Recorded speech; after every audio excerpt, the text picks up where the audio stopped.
होता रहता है, so I don't think anyone need now introduction.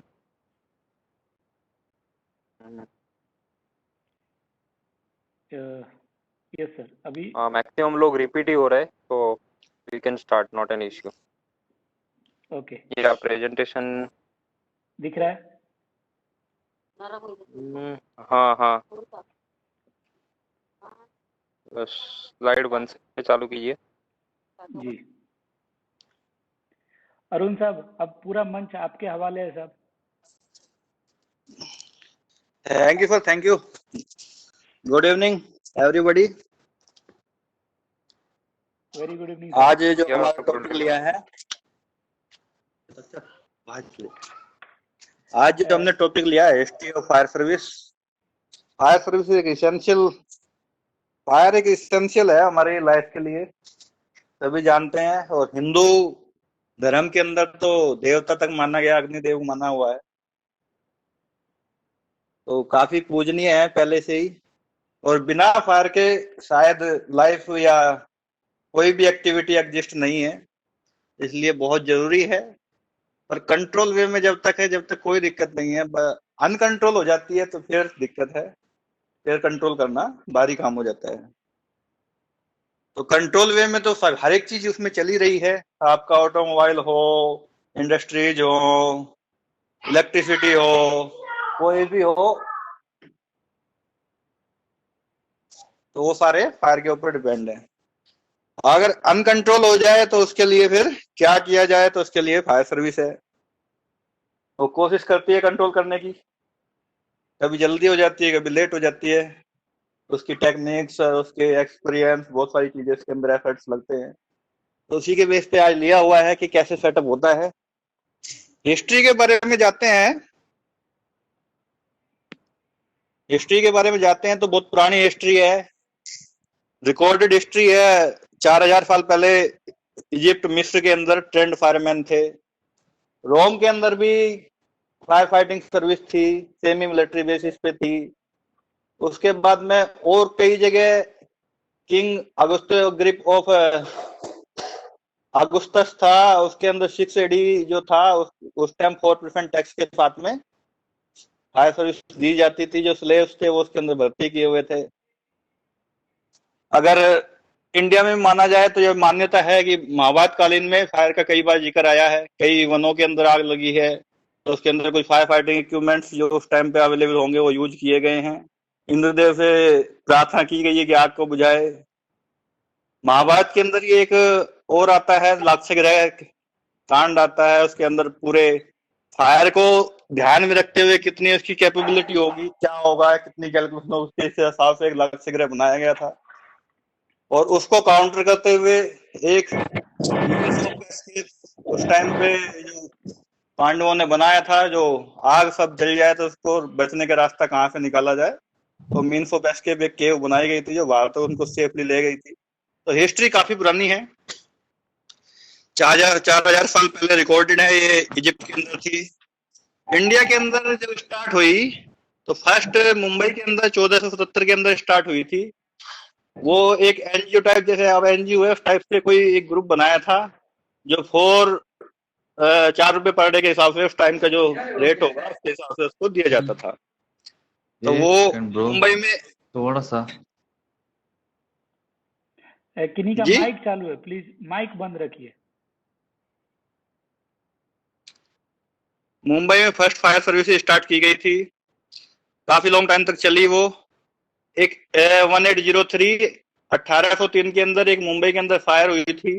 अंग्रेज आ गए थे, इंग्लिश टाइम था, तो उसके अंदर फिर जरूरत महसूस हो गई रेगुलर फायर सर्विस की।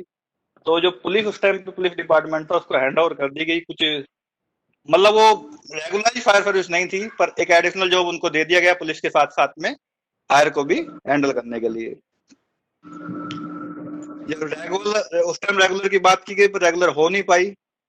1865 में जाके रेगुलर फायर सर्विस ने एस्टेब्लिश करी और वो पुलिस के अंडर में रही। उसके बाद में 1887 में वो पुलिस से म्युनिसिपल फायर डिपार्टमेंट को हैंड ओवर कर दी गई। ये मुंबई की स्टोरी है कि मुंबई सबसे पहले आई थी 1865 तक रेगुलराइज नहीं थी, रेगुलर फायर सर्विस नहीं थी, एडिशनल जो पुलिस को दिया हुआ था। फिर रेगुलर फायर सर्विस पुलिस के अंडर में बनाई गई। फिर वो एक मीटिंग करी, उन्होंने करी, कमेटी बनाई, उन्होंने बोला कि 1887 के अंदर म्युनिसिपल को दे दी जाए, तो म्युनिसिपल को हैंड ओवर कर दी गई।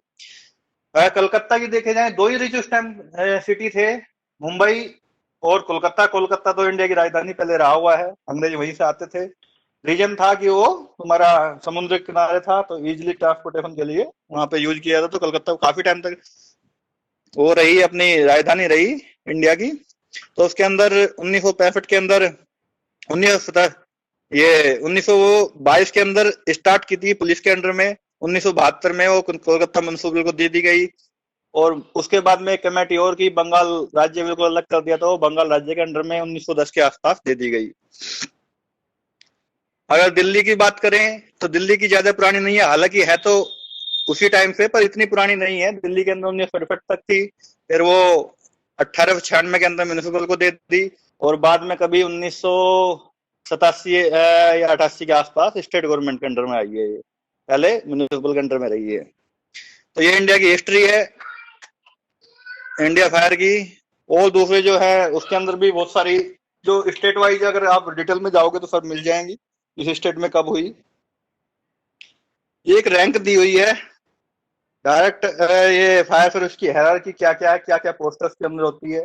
तो मोस्ट पोस्ट किसी भी, ये जो हायरार्की दी गई है, डिपेंड करती है आपका ऑर्गेनाइजेशन कितना बड़ा है, आपकी फायर सर्विस कितनी बड़ी है। अगर छोटी है तो उसके अंदर बीच की पोस्टें गायब हो जाती हैं, अगर बड़ी हैं, ये टोटल है, इसके ऊपर नहीं होगी। ये हायरार्की जो दी हुई है, फायरमैन से लगा के डायरेक्टर तक की फुल हायरार्की है, और तुम्हारी फायर सर्विस के बेस पे में कम ज्यादा हो जाती है। तो टॉप पे डायरेक्टर आता है, उसके नीचे सीएफओ आता है, फिर डीसीएफओ आता है, डिप्टी चीफ फायर ऑफिसर, फिर डीओ आता है, फिर एडीओ, फिर स्टेशन अफसर, फिर सब अफसर, लीडिंग फायरमैन, ड्राइवर और फायरमैन। ड्राइवर और फायरमैन कई जगह मिक्स कर दिया गया है। अभी जो नई पोस्टें क्रिएट कर रहे हैं तो फायर ऑपरेटर की आ रही है। फायर ऑपरेटर वो ड्राइवर के साथ में, फायरमैन के साथ साथ में ड्राइवर भी है। ड्राइवर के अलग से पोस्ट उसमें नहीं है। तो वो अगर फायर ऑपरेटर है तो दोनों काम करेगा, और ड्राइविंग का भी करेगा और फायरमैन का भी काम करेगा। तो बहुत सी फायर सर्विस है, खासतौर से दिल्ली फायर सर्विस है, इसके अंदर वो पोस्ट हटा के फायरमैन और ड्राइवर की मिक्स कर दी गई है, और फायर ऑपरेटर उसको दे दिया गया है। अब इनके क्या क्या रोल्स हैं, क्या क्या इनकी क्वालिफिकेशन होनी चाहिए, और क्या क्या उनके जॉब्स हैं, वो सारी चीजें आगे दी हुई है। ये सेम वही हायरार्की दी हुई है जो मैंने पहले बताई है। Fireman, driver, leading fireman, sub officer, station officer, ADO, DO, DCFO और सीएफओ और डायरेक्टर फायर सर्विस। हो सकता है कहीं डायरेक्टर ना हो, सीएफओ तक ही रहती है। कई जगह अगर बड़ा डिपार्टमेंट हो जाता है तो डायरेक्टर एक तुम्हारा लीगल रिक्वायरमेंट हो, इसके लिए एक बॉन्डिंग टाइप गवर्नमेंट और उसके बीच में एक एडमिनिस्ट्रेटिव पोस्ट है, डायरेक्टर, वो लगा दी जाती है। तो चलो आगे कैसे स्टार्ट करते हैं। फायरमैन से स्टार्ट करते हैं। जी सर। फायरमैन बेस पोस्ट है फायर सर्विस की, लाइफ है, पूरी जान फायर सर्विस की फायरमैन है। पूरा काम करने वाला जो मेन काम है वो फायरमैन करते हैं, और जितने भी ऊपर सबऑर्डिनेट अपने उनके ऑफिसर्स हैं वो ओनली गाइड और हेल्प करते हैं, पर मेन काम फायरमैन का रहता है। तो इसलिए मैन है, लाइफ फायर सर्विस की फायरमैन है। ज्यादातर ये जो मैंने क्राइटेरिया दिया हुआ है, ज्यादातर फायर सर्विस का दिया हुआ है कि जो यूज एज पर एसएफएसी, जो स्टैंडिंग फायर एडवाइजरी कमेटी है, उसके द्वारा जो डिसाइड किया हुआ फायरमैन का वो क्राइटेरिया है। अकॉर्डिंग टू फायर सर्विस ये कम ज्यादा किया हुआ है, मतलब ज्यादा तो इससे नहीं है, उनके हिसाब से उन्होंने रिलैक्सेशन दिया हुआ है। तो 10th या 12th पास होना चाहिए, वो तुम्हारा फायर सर्विस डिपेंड करती है। कुछ जगह 10th भी लिया हो, कुछ जगह 12th भी लिया हुआ है। 6 मंथ बेसिक एलिमेंट्री कोर्स चाहिए, कुछ जगह चाहिए, कुछ जगह नहीं चाहिए। दिल्ली फायर सर्विस में कोर्स की जरूरत नहीं है, मुंबई में नहीं है। जिनके खुद के अपने ट्रेनिंग सेंटर हैं, वो कोर्स हो या ना हो उससे मतलब नहीं रहता, वो अपना कोर्स कराते हैं। हो तो अच्छा है, बेनिफिट है, अगर नहीं है तो भी वो कोर्स एक्सेप्ट कर लेते हैं विदाउट कोर्स भी हो, क्योंकि वो अपना ट्रेनिंग सेंटर उनका खुद का है। वो 6 महीने, 8 महीने, 9 महीने, जो भी इनका हर एक का शेड्यूल है अपना, उसके हिसाब से ट्रेनिंग कराते हैं, उसके बाद में वो ज्वाइनिंग कराते हैं। जैसे राजस्थान है या तुम्हारी पंजाब है या हरियाणा, इनके अंदर कोर्स मांगते हैं, क्योंकि इनके अभी ट्रेनिंग सेंटर सेटअप नहीं है, इसलिए पहले से जो ट्रेंड आदमी है वो लेते हैं, ट्रेनिंग किए हुए लेते हैं। फिजिकली और मेंटली फिट होना चाहिए फायरमैन के लिए। वो कहीं भी काम कर रहा हो, चाहे वो म्युनिसिपल में हो, इंडस्ट्रियल में हो, बिल्डिंग्स के अंदर हो, वो जरूरी है, क्योंकि सारा काम ही वो मेंटली और फिजिकली है उसका। फिजिकल भी पूरी पावर होना चाहिए और मेंटली पूरी होनी चाहिए। उसके पास डिसीजन मेकिंग या क्या डिसीजन लेना है, क्या करना है, वो उसके पास कैपेबिलिटी होनी चाहिए। जो हाइट है वो मिनिमम तुम्हारी 165 है करीब करीब सभी जगह जितनी फायर सर्विस है।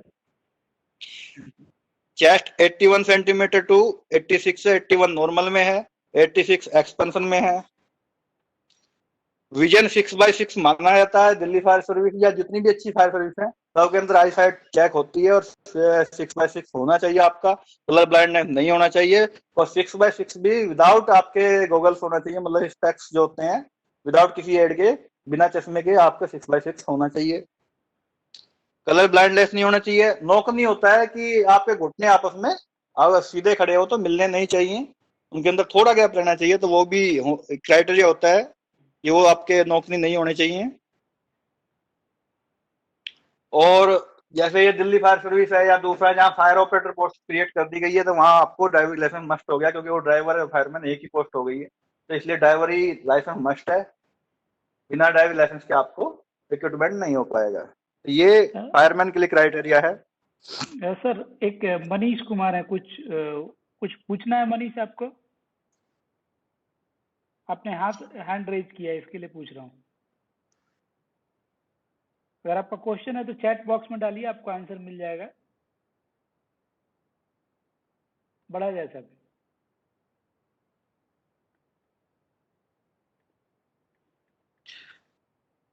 फायरमैन का वर्क प्रोफाइल क्या होना चाहिए? वर्क प्रोफाइल में हमने मेन पॉइंट इसमें कवर्ड किए हुए हैं। ऑल पॉइंट कवर नहीं कर सकते, क्योंकि वो जॉब के अकॉर्डिंग तुम्हारे कम ज्यादा होते रहते हैं। किसी इंडस्ट्री में कुछ है, किसी इंडस्ट्री में कुछ है, किसी सर्विस में कुछ है, किसी में कुछ है, पर जो मेन जो जॉब है वो दिए हुए हैं। तो सबसे मेन जॉब जो है वो सबसे मेन जॉब है कि फायर एंड इमरजेंसी। कई जगह फायर सर्विस का नाम फायर सर्विस है, कई जगह फायर एंड इमरजेंसी सर्विस है।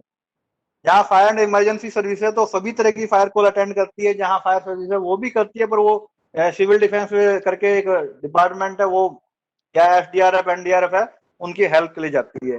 पर ऐसा नहीं है, करीब करीब अटेंड सभी करते हैं। इमरजेंसी कॉल भी, फायर कॉल तो है ही है फायर के। इमरजेंसी में तुम्हारे फ्लड हो गया, क्वैक्स हो गया, बिल्डिंग कोलैप्स हो गया, कोई एक्सीडेंट मेजर हो गया, इस टाइप के जो कॉल्स आते हैं, सीवर रेस्क्यू हो गया, फ्लड का हो गया, या कोई भी ऐसा रेस्क्यू, वो भी इसका काम में आता है।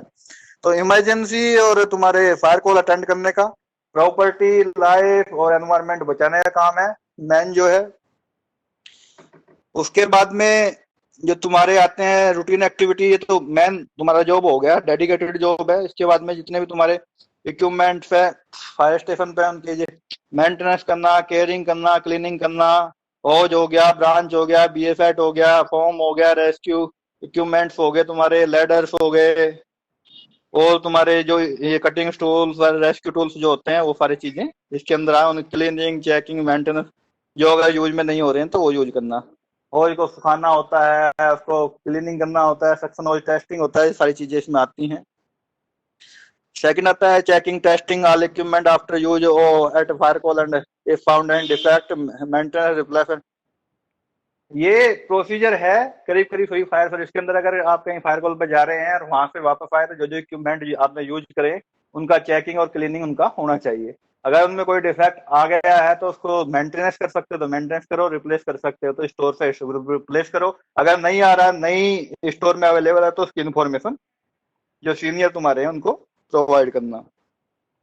तो जो भी डेली बेसिस पे तो होता ही है, वीकली का या तुम्हारे जो भी शेड्यूल उन्होंने बना लिया उसके अकॉर्डिंग है। अगर उसके अलावा अगर कहीं फायर सर्विस पे जा रहे हैं, फायर कॉल से वापस आ रहे हैं, इमरजेंसी कॉल से कहीं से वापस आ रहे हैं, उसके बाद में उसका यूज करके देख के और उसको हेल्दी कंडीशन में है तो ओके रखना है, नहीं तो उसमें जो कोई प्रॉब्लम आई तो उसको इन्फॉर्म करना है, या रिप्लेस कर सकते हो, मेंटेनेंस कर सकते हो तो करना है। डेली फायर स्टेशन पे ड्रिल्स होती हैं, पीटी होती है, परेड्स होती हैं। परेड्स में स्कोर ड्रिल होगी तुम्हारी, और बाद में फायर ड्रिल्स होती हैं जिसमें pump drill, ladder drill, score drill, और BSI ड्रिल, बहुत सारी ड्रिल्स हैं फायर की, वो सारी चीजें सारे इसके अंदर आती हैं। Check and maintenance of hydrant system, कई जगह हाइड्रेंट सिस्टम कई फायर सर्विस के अंदर दिया हुआ है। जो इंडस्ट्री है, इंडस्ट्री के अंदर तो है ही है, पूरी के अंदर फायर सिस्टम के साथ में हाइड्रेंट सिस्टम दिया हुआ है। इसके अंदर आपका लैंडिंग वाल का मेंटेनेंस रहता है, चेकिंग टेस्टिंग रहता है, और उसके साथ में जो चेकिंग करने जाते हैं उसमें लग सही है नहीं है। ये तो इंडस्ट्री में तो है ही है, सभी जगह जितने भी हाइड्रेंट्स वगैरह या और भी कोई ऐसे इक्विपमेंट्स हैं तुम्हारे, डिटेक्टर, अलार्म अलार्म है, वो सारा इसमें आ जाता है। उसके अलावा जो रेगुलर फायर सर्विस है, म्यूनिसिपल है, उनके अंदर जगह जगह हाइडेंट पॉइंट्स दिए हुए हैं कि आपको बार बार फायर स्टेशन पे ना जाना पड़े और वहां से आप पानी ले सकें। तो उसके लिए उनका मेंटेनेंस होता है हर एरिया के अंदर। पहले जो इंग्लिश टाइम में था, उस टाइम पे हाइडेंट सिस्टम ज्यादा प्रचलित था, तो उस टाइम पे जगह जगह पॉइंट उन्होंने दिए हुए थे। कई तरह के हाइडेंट उसमें यूज किए जाते हैं, स्लूप है, स्क्रू डाउन है, या और दूसरे बॉल टाइप है, उस टाइम पे यूज किए जाते थे। तो उनके पॉइंट बने रहते हैं, तो उनको मेंटेनेंस, उनका क्लीनिंग वगैरह वगैरह अगर कहीं अवेलेबल है, नहीं है तो कहीं जैसे अपनी ऊपर और एट टैंक है कहीं किसी एरिया में, तो वहां पे कोई आउटलेट लेते हैं। वो बार बार फायर स्टेशन पे अगर कहीं जरूरत पड़ रही है तो ना पड़े, इसलिए वहां पे उनका जो पता रहता है उनका करने के लिए। इसके बाद में तुम्हारा आता है जो जितने भी इक्विपमेंट्स तुम्हारे यूज हुए हैं उनका रिकॉर्ड, इक्विपमेंट का टेस्टिंग वगैरह सारी चीजें आती हैं। उसके अलावा ट्रेनिंग रिफ्रेशर जो है, कोई नई टेक्नोलॉजी आई है उसके बारे में, उसका यूज क्या है, पर्पज क्या है, कहाँ उसको यूज कर सकते हैं, क्या लिमिटेशन है, कहाँ यूज नहीं कर सकते हैं, क्या कमी आ सकती है, क्या उसके साथ हजार्ड्स हैं, वो सारी चीजों के बारे में रेगुलर लेवल पे ट्रेनिंग होती रहती है। हाउ टू टोपोग्राफी पूरे एरिया की उनको होनी चाहिए फायरमैन को, कि कौन से एरिया में कहाँ क्या है, जाना पड़ जाए तो। चाहे वो रेगुलर फायर सर्विस में चाहे इंडस्ट्री में, सेम चीजें हैं। तो फायरमैन का करीब करीब जॉब सेम है सभी जगह। फायर ड्राइवर मेन पोस्ट है, अगर चलते हैं तो उसका काम रहता है कि कोई भी इमरजेंसी हुई है तो वहां तक पहुंचाने का। अगर अलग अलग पोस्टें हैं जहां, वहां सेम है कि जो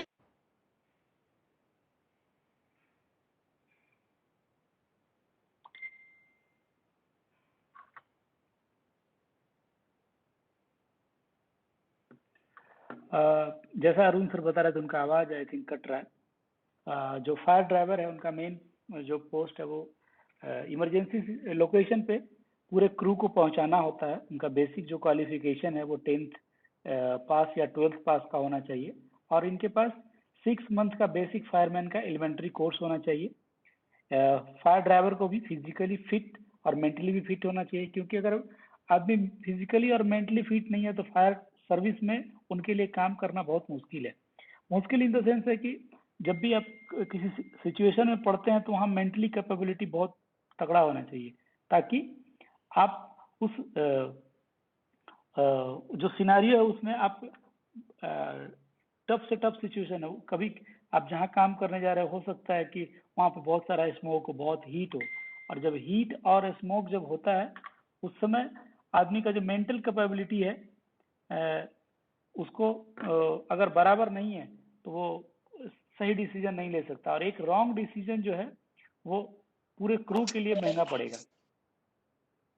अरुण सर जी, जो वीरेंद्र सर बता रहे थे फिजिकली मेंटली, मतलब जो फायरमैन का स्टैंडर्ड है वो तो साथ में चाहिए चाहिए, अगर ड्राइवर भी है उसके एडिशनल उसको हैवी लाइसेंस और चाहिए।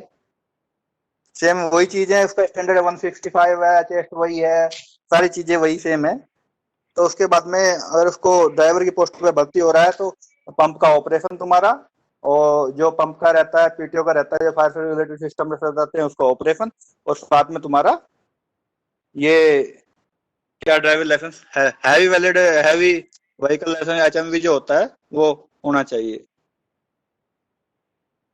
कीजिए फिर आगे कीजिए थोड़ा सा। जी सर, एक minute.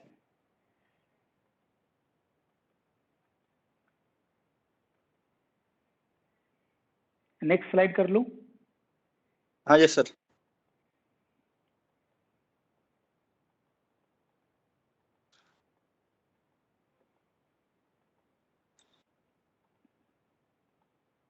Yes sir.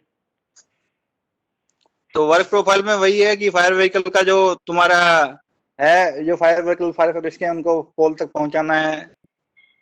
Property life saving का जॉब आता है, इसमें भी एनवायरनमेंट का आता है। क्लीनिंग मेंटेनेंस फायर व्हीकल जितने भी हैं तुम्हारे, क्लीनिंग चेकिंग टेस्टिंग मेंटेनेंस जो भी है, जो भी तुम्हारा रूटीन बन जाता है, तुम्हारा पीपीएम बन जाता है, प्रिवेंटिव मेंटेनेंस शेड्यूल जो होता है, तो वो सारे करने हैं आपको।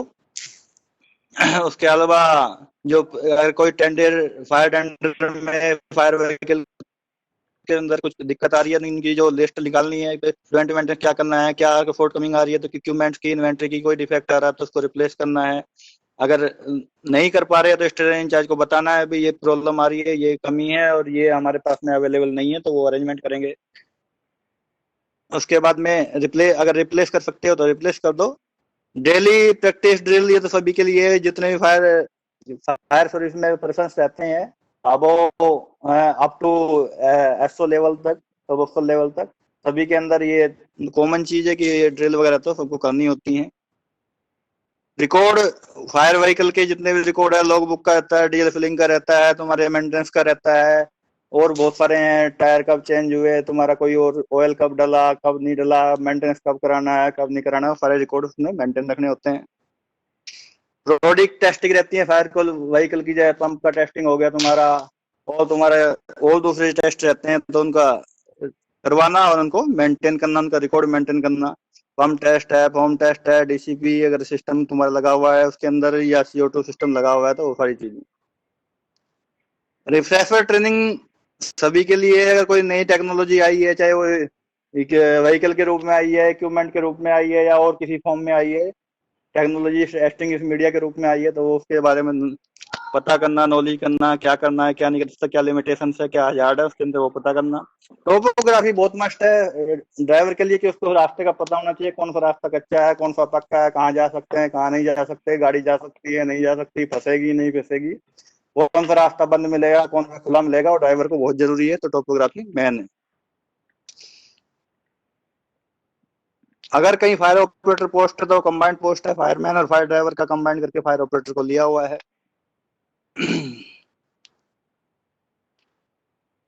ये कोई एडिशनल नहीं है। अब यहाँ फिर आपकी स्टार्ट होती है ये लीडिंग फायरमैन से। ये ऊपर जो दिया हुआ है, ये बैच है, जो फोल्डर बैच आता है आपके फोल्डर के ऊपर लगता है, इसमें एक स्ट्रिप जो दी हुई है, ये इसकी पहचान के लिए है। फायरमैन के ऊपर कोई बैच वगैरह स्पेशल नहीं रहता है। ड्राइवर के ऊपर जरूर थोड़ा पंप का कुछ रहता है, कुछ लगा हुआ, लेकिन फायरमैन के ऊपर कुछ नहीं रहता है। लीडिंग फायरमैन मैन पहली पोस्ट रहती है, जो सीनियर लेवल पर आती है, मतलब फायरमैन से अबव लेवल पर आती है, तो ये आपका बैच रहता है। लीडर है क्रू का। लीडिंग फायरमैन जो पोस्ट है वो प्रमोशन बेस्ड है, और डायरेक्ट रिक्रूटमेंट बहुत कम फायर सर्विस के अंदर, एक के अंदर हो तो हो, नहीं तो नहीं है। वो डायरेक्ट प्रमोशन बेस पे है। जो सीनियर फायरमैन रहता है, या जिस हिसाब से उसकी नॉलेज के हिसाब से जैसे भी करना चाहते हो, वो अपना क्राइटेरिया रहता है, उसके हिसाब से उसको बनाया जाता है। Working as a fireman, fireman की तरह काम करता है और एक लीडर की तरह काम करता है। दो चीजें होती हैं, अगर गाड़ी का टर्न आउट हुआ तो उसके ऊपर या तो सब पे जाएगा या लीडिंग फायरमैन जाएगा, ये जाना चाहिए, अगर अवेलेबल है तो इनमें जाना चाहिए। अगर लीडिंग फायरमैन उसका इंचार्ज बन के जा रहा है तो एज ए इंचार्ज काम करेगा। अगर फायरमैन के मतलब सब ऑफिसर साथ में जा रहा है तो एज ए फायरमैन काम करेगा। और सीनियर रहेगा, वो पूरे का जो एक्टिविटी हो रही है पूरी गैदरिंग रखेगा, नॉलेजेबल पर्सन रहता है। जितने भी जो फायर स्टेशन पर होते हैं, वो फायर रूटीन जितने भी जॉब हो रहे हैं, मतलब जो टेस्टिंग, होज, क्लीनिंग, वॉशिंग जो होता है, वो करवाने का काम उसका रहता है, उनको सुपरवाइज करवाने का, मॉनिटरिंग करवाने का। तो ये सारी चीजें लीडिंग फायरमैन की आती हैं।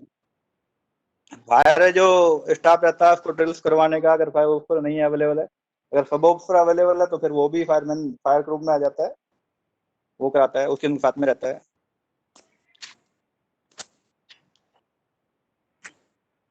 सब ऑफिसर जो है मेन फर्स्ट पोस्ट है, जिसके ऊपर दिया हुआ है कि इम्पेलर उसके शोल्डर पे लगा रहता है। ये ऑफिसर ग्रेड यहाँ से स्टार्ट हो जाता है। डायरेक्ट पोस्ट भी रहती है, प्रमोशन बेस्ड भी रहती है, कुछ मतलब 50-50 का, कहीं जगह रेशो, कहीं 40-60 का, कहीं जगह 30-70 का, वो according to fire service depend किया हुआ है। क्या क्वालिफिकेशन रहनी चाहिए? बेसिक क्वालिफिकेशन हमेशा सभी जगह करीब करीब ग्रेजुएशन दी हुई है। ग्रेजुएशन के बाद में उसके पास में सब ऑफिसर कोर्स होना चाहिए। सब ऑफिसर कोर्स होने के बाद में तुम्हारा जो फिजिकल तुम्हारा वो दिया हुआ है, वो सेम वही है। सब officer course from national fire service college दिया हुआ है, या उसके इक्विवेलेंट कई जगह दिया हुआ है। सभी जगह इक्विवेलेंट में नहीं मानते, कई जगह एनएफएससी है, पर कई जगह इक्विवेलेंट दिया हुआ है। इक्विवेलेंट के अंदर बीएससी, बी फायर और बी टेक, ग्रेड आई, ये सारी चीजें मान लेते हैं। मेंटली फिजिकली फिट होना चाहिए, हाइट सेम है, चेस्ट सेम है जो फायरमैन की है, कलर विजन, नो ब्लाइंडनेस, ये सारी चीजें हैं। हैवी लाइसेंस इसके अंदर डिजायरेबल में है, कोई जरूरी नहीं कि ऑफिसर के पास होना चाहिए, क्योंकि ड्राइवर्स के पास में जाता है। तो ये सारी चीजें इसकी आती हैं। मैन जॉब जो इसके आते हैं,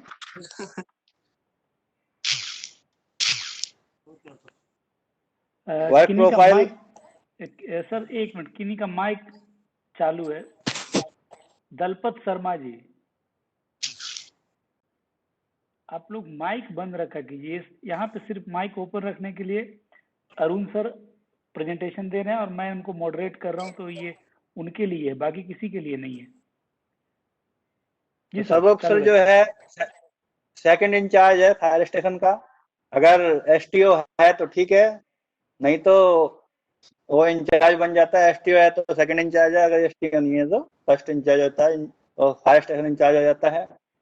काम क्या है, जो भी रूटीन तुम्हारे हो रहे हैं, जो फर्स्ट का काम वो है कि जो भी अटेंडिंग फायर कॉल अटेंड करनी है उस पर एज ए इंचार्ज जाना होता है। अगर हर गाड़ी के लिए एक इंचार्ज चाहिए, लीडिंग दो गाड़ियां हैं तो एक लीडिंग फायरमैन हो जाता है, एक सब ऑफिसर हो जाता है। अगर 3 गाड़ियां हैं तो 2 सब ऑफिसर, एक लीडिंग फायरमैन हो, तो उस टाइप से गाड़ी वाइज डिवाइड किया जाता है। कई जगह एक ही कॉल पर 3-4 जा रही है तो एक भी ऑफिसर काम चला लेता है, तो वो according to fire service depend करता है। पर इंचार्ज रहता है, जितनी भी इमरजेंसी आ रही है उनको हैंडल करना होता है। जो क्रू गया हुआ है उसकी सेफ्टी और जो सिचुएशन है सीन की, उसको देखते हुए क्या तुम्हें मैन पावर डिप्यूट करनी है, क्या किसका आदमी का क्या काम देना है, और कैसे तुम्हें उसको करना है। क्रू की भी और तुम्हारे व्हीकल की भी, इनकी सबकी सेफ्टी भी उसकी इंश्योर करनी होती है। तो ये सारे काम उसके ऑन जॉब रहते हैं एज ए इंचार्ज। जो फायर स्टेशन के हैं, जो रूटीन काम हो रहे हैं तुम्हारे, टेस्टिंग मॉनिटरिंग, उनको सबको मॉनिटरिंग करना, सुपरवाइज करना। कोई होल ब्रांच बीएसआई वगैरह जो भी हम यूज चेक कर रहे हैं, चेक क्लीनिंग कर रहे हैं, तो वो सही हो रहे हैं नहीं हो रहे हैं। कंडक्टिंग फायर इक्विपमेंट्स जितने भी हैं, उनको कोई डिफेक्ट है तो उनको रिप्लेस करवाना, चेकिंग के दौरान कोई मिले हैं फायर कॉल्स आने के बाद में, अगर नहीं मेंटेनेंस कर सकते तो मेंटेनेंस करवाना, नहीं है तो फिर डिमांड जनरेट करना और एसटीओ को बताना, जो सीनियर इंचार्ज रहते हैं उसके। Conducting mock drill, daily practice drill, PT squad, parade, fire drill वगैरह सारी चीजें उसकी आती हैं। टेबल टॉप मॉक ड्रिल वगैरह करानी, रिकॉर्ड मेंटेन कराना, रिफ्रेशर ट्रेनिंग कंडक्ट करानी, और कोई नई टेक्नोलॉजी आई है तो उसके बारे में बताना, ये सारी चीजें इसकी आती हैं। फायरमैन काम करने का होता है, करवाने का इसका काम होता है। टोपोग्राफी उसको होनी चाहिए, और जो हजार्डस एरिया पूरे एरिया के अंदर तुम्हारे हैं उसके ऊपर ये हैं, तो ये सारी चीजें आती हैं। ये सारी फायर सर्विस की हो गई। अगर इंडस्ट्री के अंदर जाते हैं तो करीब करीब एक एग्जीक्यूटिव,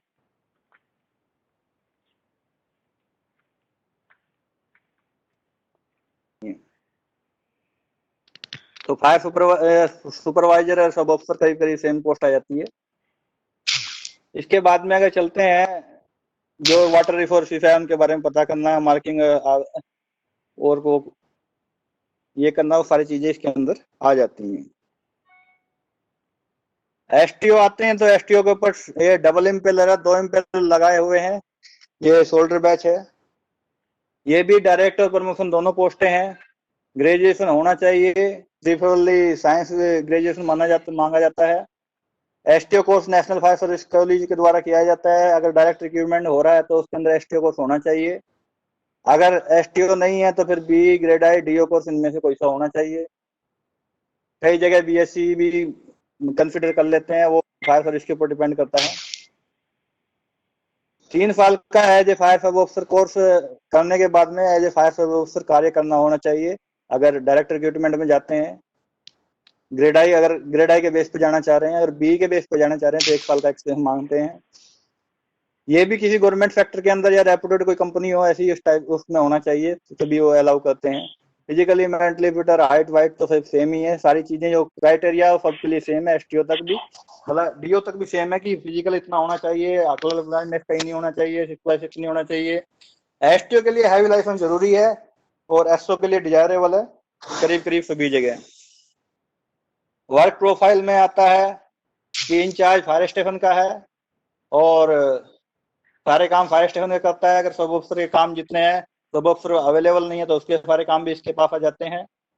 सबसे मेन काम वही attending and emergency fire call जितने भी हैं वो सारे करने हैं, उनको लिए टर्न आउट करवाना, टर्न आउट के बाद में वहां पहुंचना, सीन एसेस करना, कंडीशन के अकॉर्डिंग, इमरजेंसी के अकॉर्डिंग तो मेरे को फायर मैन पावर डिप्यूट करना, अगर कोई एडिशनल मैन पावर की जरूरत पड़ती है तो उसके लिए डिमांड करना, और कोई रिसोर्सेज की जरूरत पड़ रही है, लैडर की जरूरत पड़ रही है, हाइड्रोलिक प्लेटफॉर्म की जरूरत पड़ रही है और किसी की जरूरत पड़ रही है तो उसको मंगाना, मैन पावर प्रोवाइड करवाना, असेसिंग करवाना, और जो सेफ्टी है क्रू की और इक्विपमेंट्स और तुम्हारी मैन पावर और पब्लिक की वो सारी इंश्योर करना। मैन पावर जो फायर स्टेशन पे मैन पावर की छुट्टी सैंक्शन कराना नहीं कराना, उनको क्या जॉब देना वो आती है। रिपोर्ट टेस्टिंग जो तुम्हारे कहीं कॉल पे गए हैं उसके बाद में उनकी रिपोर्ट लेना, कुछ डिफेक्टिव आई है तो उसको फिर प्रोक्योर करना, सारी चीजें इसमें आती हैं। या मेंटेनेंस करवाना कहीं बाहर से करवानी है थर्ड पार्टी तो। प्रैक्टिकल ड्रिल इंश्योर करवाना हो रही है नहीं हो रही है। मेंटेन रिकॉर्ड करना फायर स्टेशन से जितने भी रिकॉर्ड्स हैं, और तुम्हारा जो भी कोई नई टेक्नोलॉजी कुछ ऐसा कुछ आया तो उसके बारे में बताना, कंडक्ट करना, उसके लिए जो भी बता सकते हो। एरिया का हजार्ड असेसमेंट करना और उनमें इंश्योर करना कि एरिया के अंदर कोई भी जो तुम्हारा जहाँ हजार्ड ऐसे अवेलेबल है उनमें फायर सेफ्टी मेजर्स हैं या नहीं है। ये सेम प्लांट के लिए भी सेम चीजें हैं, कोई अलग नहीं है कि ये सारी चीजें आ जाती हैं उसके अंदर भी।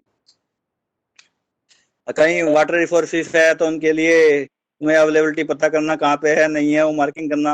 म्यूचुअल एड है तो उसकी पता करना, उससे टाई अप करके रखना।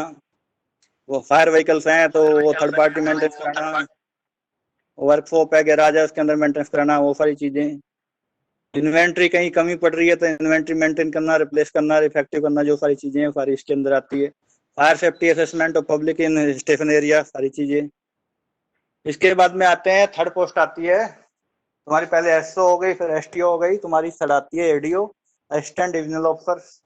कई जगह ये डिवीजन जो जिले के ऊपर बनाए जाते हैं, कई जगह जिले से नीचे हो, फायर सर्विस के स्ट्रक्चर के ऊपर डिपेंड करता है। तो एडीओ पोस्ट है, क्वालिफिकेशन प्रमोशन बेस पे है ये डायरेक्ट रिक्रूटमेंट नहीं है। सेम जो उसके अंदर है क्राइटेरिया वही होना चाहिए और 5 साल का एक्सपीरियंस होना चाहिए एसटीओ के बाद में, क्योंकि एसटीओ के बाद में ही ये 5 साल मिनिमम क्वालिफिकेशन होनी चाहिए, उसके बाद में ये आते हैं। वर्क प्रोफाइल के अंदर जो है वो तो एटलीस्ट जहां 2 फायर स्टेशन एटलीस्ट होंगे वहां उनके ऊपर एडीओ दिया जाएगा। अगर एक ही फायर स्टेशन है तो वहां नहीं है। जैसे 2 फायर स्टेशन डिस्ट्रिक्ट के अंदर माना जाए तो उसके अंदर मान लिया एक का इंचार्ज फायर अफसर बना दिया, दूसरे का दूसरा फायर अफसर बना दिया, तो दोनों के ऊपर असिस्टेंट मैनेजर या डीएम या मैनेजर जो सी पोस्ट रखनी है वो पोस्ट उसके ऊपर इंडस्ट्री के अंदर होगी। मेन काम यही है कि जो इमरजेंसी जिस पे जा रहा है, अगर 2 या 2 से गाड़ियां ज्यादा टर्न आउट हो, 2 गाड़ियों पे तो एसटीओ को टर्न आउट होता है, 200 ऊपर गाड़ियां टर्न आउट होती है तो एसटीओ टर्न आउट करता है।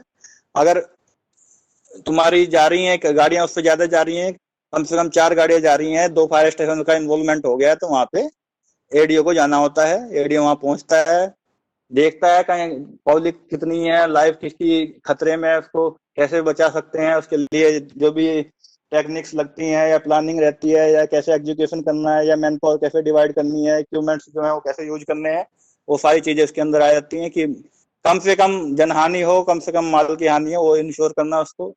जो पब्लिक सेफ्टी है, क्रू की सेफ्टी है, जो व्हीकल की सेफ्टी है या और दूसरी प्रॉपर्टी सेफ्टी है, एनवायरमेंट सेफ्टी है, उसको इंश्योर करना। फायर स्टेशन जो उसके अंडर में है उनसे देखना कि सही चल रहे हैं नहीं चल रहे, कोई रिक्वायरमेंट की जरूरत है तो वो फाइल लेना। कंडक्ट फायर सेफ्टी अवेयरनेस अपने एरिया के अंदर खुलवाना, चाहे वो प्लांट के अंदर है चाहे इधर है, उसके अंदर तुम्हारा जो एसेस करना कि फायर सेफ्टी से रिलेटेड जितनी भी एक्टिविटी होती हैं या प्लांट्स के अंदर तुम्हारे होते हैं, ऐसे राइटिंग या और अवेयरनेस के पब्लिक ट्रेनिंग या मॉक ड्रिल्स वगैरह, ये सारी इसको कंडक्ट करवाना, ये सारी एडीओ के लेवल पे आती हैं। इसके ऊपर आता है डिविजनल ऑफिसर, ये उसका बैच है, 2 बाली साइड में दी हुई हैं और बीच में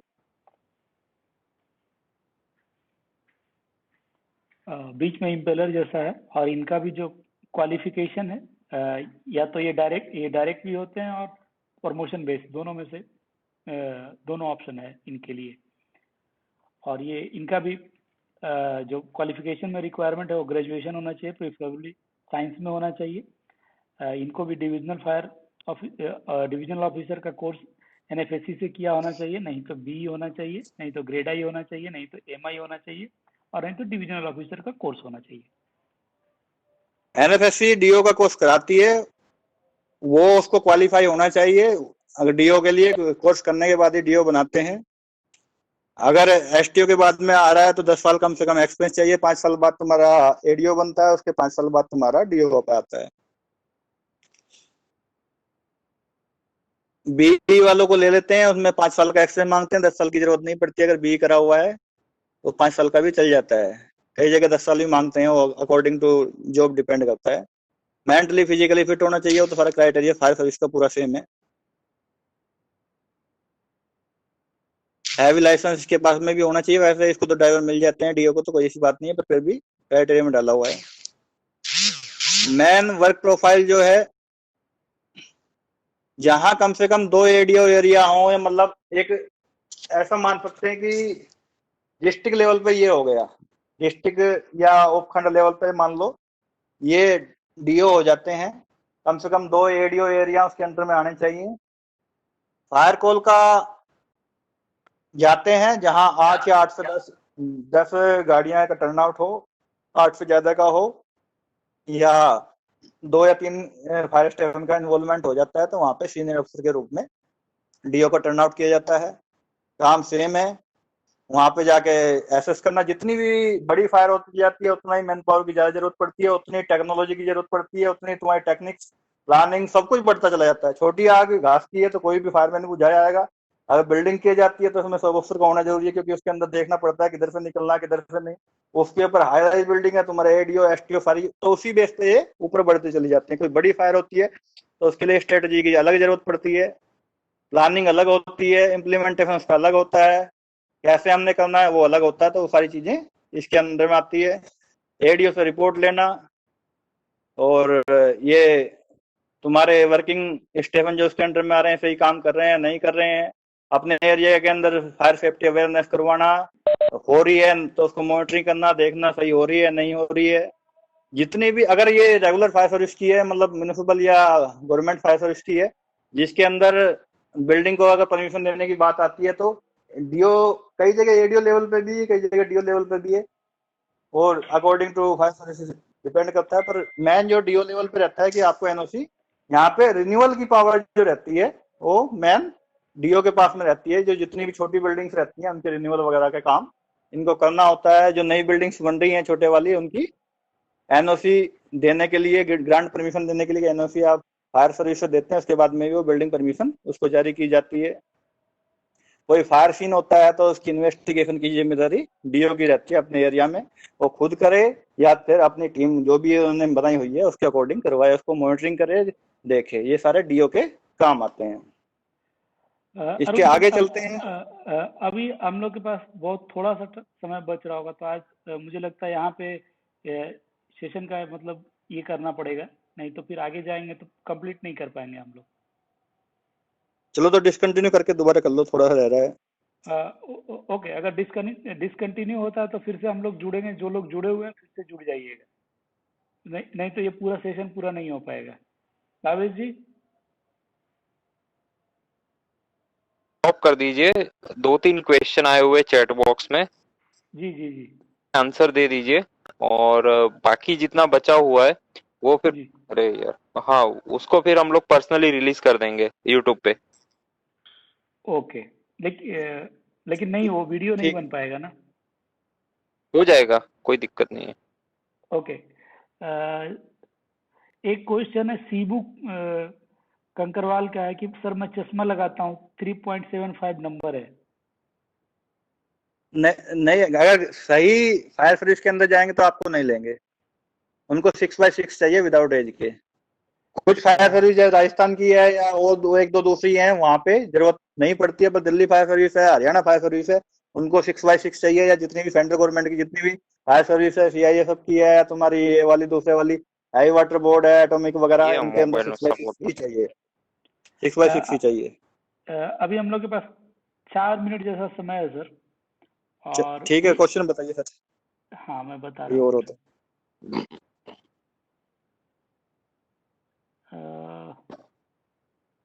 अ, अजीत कुमार सूर्यवंशी लिख रहे हैं कि सर कई जगह पे चीफ एडवाइजर फायर सेफ्टी का होता है, हो सकता है वो ऑर्गेनाइजेशनल स्ट्रक्चर अलग अलग जगहों पे, जैसे अरुण सर ने बोला था कि फायर एडवाइजर का, जी जी फायर एडवाइजर के बारे में बोल रहे हैं। जी जी जी फायर एडवाइजर कोई डायरेक्ट पोस्ट नहीं होती है, वो तो एक कंसल्टेंसी टाइप किसी को ले लेते हैं जो रिटायरमेंट हो जाते हैं, उनके बाद में फायर एडवाइजर के काम करते हैं। गवर्नमेंट ऑफ जी इंडिया में हालांकि रेगुलर पोस्ट दी हुई है, जो अपने डी स्वामी है, देवेंद्र स्वामी है, वो फायर एडवाइजर है। और स्टेट फायर सर्विस के अंदर जाए तो जो रिटायर हो जाते हैं उनको फायर एडवाइजर के तौर पर ले लेते हैं, क्योंकि डायरेक्ट आप उनको नहीं ले सकते, उनकी उनकी कंसल्टेंसी सर्विसेज वगैरह के लिए फायर एडवाइजरी पोस्ट रहती है। डिपेंड करता है ये भी उसके ऊपर तुम्हारा स्ट्रक्चर कैसा है। मनीष कुमार का क्वेश्चन है कि गवर्नमेंट जॉब में सबसे ज्यादा क्वेश्चन आता है सर। ठीक है, कोई बात नहीं। अजीत सूर्यवंशी का था कि फायर ऑफिसर, स्टेशन ऑफिसर का क्वालिफिकेशन हमने फर्स्ट वाले स्लाइड में बता दिया था।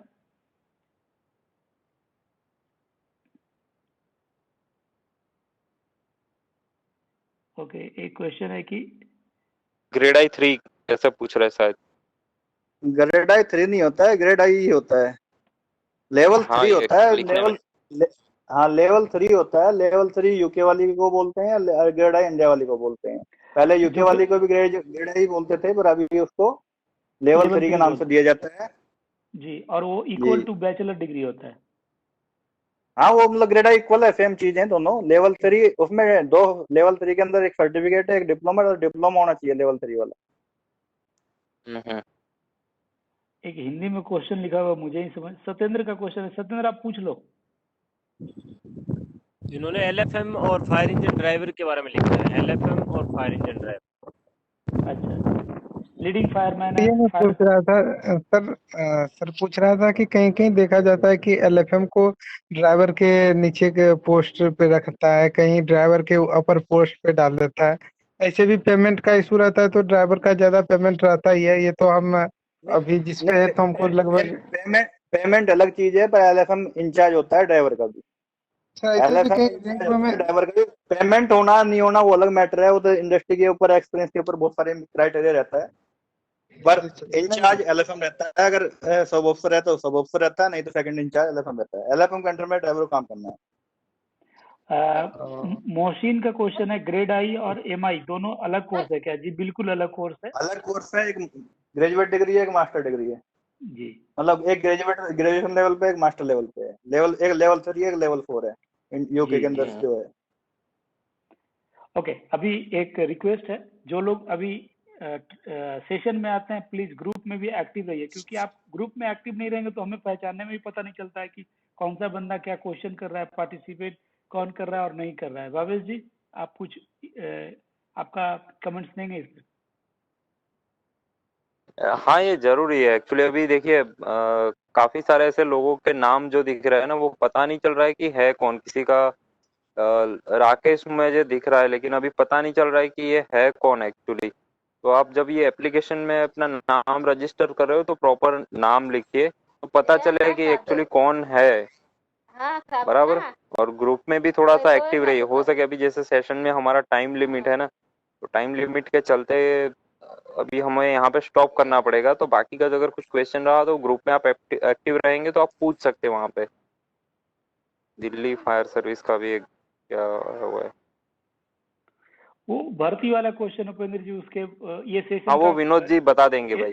एजेंडा में नहीं है तो उस क्वेश्चन को हम लोग नहीं लेंगे। नहीं, वो विनोद जी पर्सनली जो है उनका जो यूट्यूब पे वीडियो डाला हुआ उसमें आ जाएगा, कोई दिक्कत नहीं है। दिल्ली फायर वाला जो भी है वो विनोद सर आपको अपडेट करते रहेंगे बीच बीच में। ठीक है, तो फिर कंप्लीट करिए, चलिए फिर जी। Thank you everyone. Thank you Arun sir, इतना अच्छा प्रेजेंटेशन बनाने के लिए। विदाउट आपके ये सेशन आज कंप्लीट नहीं होने वाला।